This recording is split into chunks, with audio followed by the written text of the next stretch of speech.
High student, আমি চলে এসেছি আপনাদের ক্লাস নিয়ে।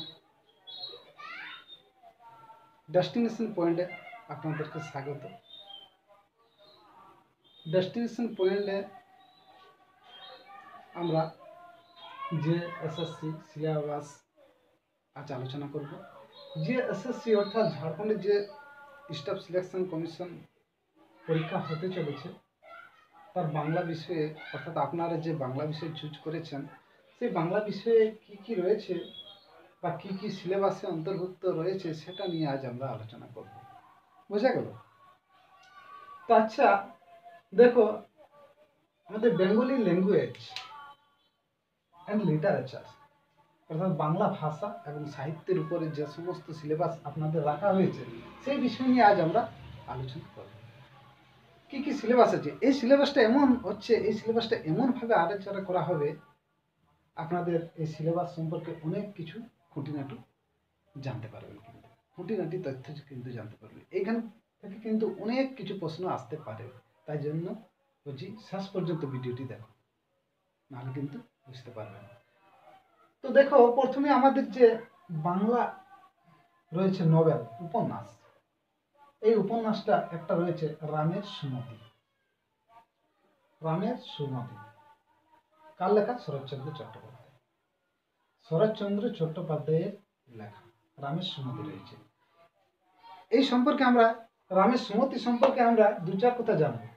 এই রামের সুমতি 1914 খ্রিস্টাব্দে যমুনা পত্রিকায় প্রকাশিত এবং এই রামের সুমতি উপন্যাসে বা এটা কি বলবো, বড় স্টোরিও বলা যায়। এটা ছোট গল্প থেকে মানে দীর্ঘ আকারে এই গল্পটা রয়েছে। এটাকে কিছু কিছু জায়গাতে নোবেলও আছে, বা নোবেল বলা যাবে না, এটা গল্পই অন্তর্ভুক্ত রয়েছে। অর্থাৎ 3টি গল্প এক সালে প্রকাশিত হয়েছে। কি রামের সুমতি, পথনির্দেশ, আর কি রয়েছে বিন্দুর ছেলে। এই 3টি উপন্যাস কিন্তু, বা এই 3টি উপন্যাস 1914 খ্রিস্টাব্দে প্রকাশিত হয়।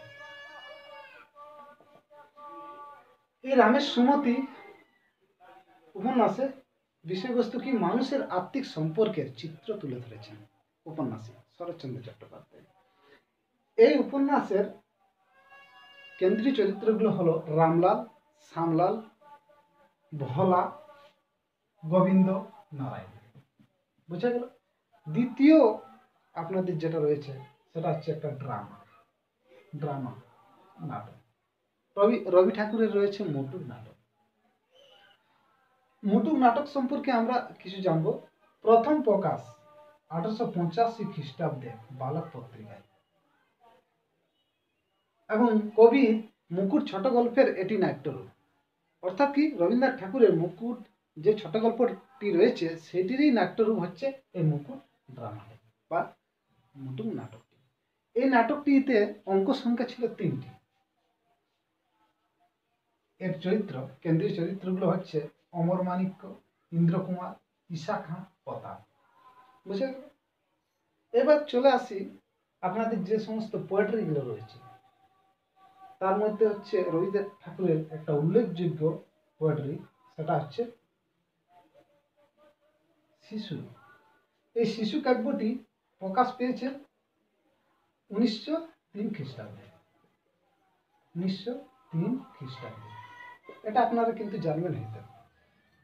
এর যদি আমরা দেখি, এই কাব্যতে, শিশু কাব্যে মোট কিন্তু কবিতার সংখ্যা 47টি। মোট কবিতার সংখ্যা 47টি।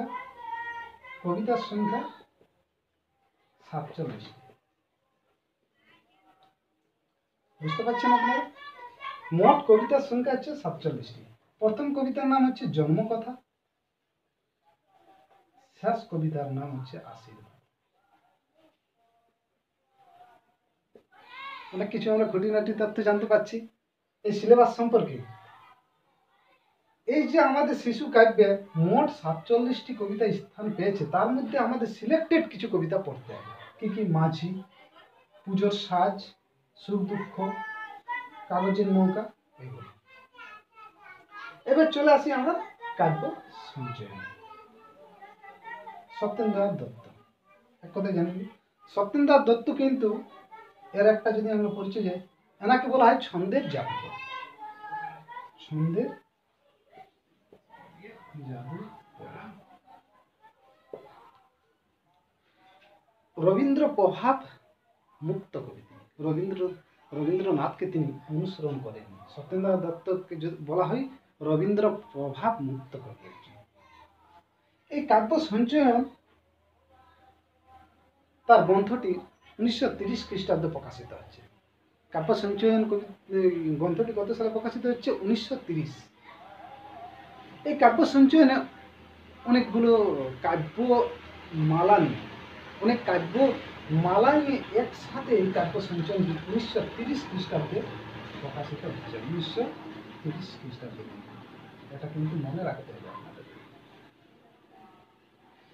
তো এই কাব্য সঞ্চয়ন অনেক মানে অনেক কিছুতে তার কাব্যগ্রন্থগুলো রয়েছে। তার মধ্যে যে সমস্ত কাব্যগ্রন্থগুলো নেওয়া হয়েছে তার কিছু সিলেক্টেড কবিতা, যেমন পালকির গান আর সাগর তর্পণ, কুহু ও কেকা কাব্যগ্রন্থ থেকে নেওয়া আছে। কুহু ও কেকা কাব্যগ্রন্থের অন্তর্গত। অর্থাৎ পালকির গান যদি বলা হয়, পালকির গান কবিতাটি কোথা থেকে নেওয়া হয়েছে? তো কুহু ও কেকা কাব্যগ্রন্থ থেকে নেওয়া হয়েছে। আর সাগর তর্পণ কাব্যগ্রন্থটি কোথা থেকে নেওয়া হচ্ছে যদি প্রশ্ন আসে, তাহলে কুহু ও কেকা। এবার ঝর্ণা কবিতাটি কোথা থেকে নেওয়া হচ্ছে? বিদায় আরতি। বোঝা যাচ্ছে? এবার আপনাদের যে বাংলা ব্যাকরণের উপর যে সমস্ত রয়েছে, এটা বলে মাটি, এই মাটিটা কিন্তু কোন কাব্যগ্রন্থ থেকে নেওয়া হয়েছে এটা কিন্তু আমি পাইনি। ঠিক আছে, এটা একটু আপনারা দেখে নেবেন। বাংলা ব্যাকরণের উপর যে ক্লাসগুলো রয়েছে আপনাদের, সেটা হচ্ছে বিশেষ্য, বিশেষণ, সর্বনাম, ক্রিয়া, লিঙ্গ, বচন। এছাড়া রয়েছে আপনাদের এসে অর্থাৎ রচনা রয়েছে। এছাড়া রয়েছে লেটার রাইটিং, পত্র রচনা। তো এই সম্পর্কে আজকে আমাদের ক্লাস ছিল।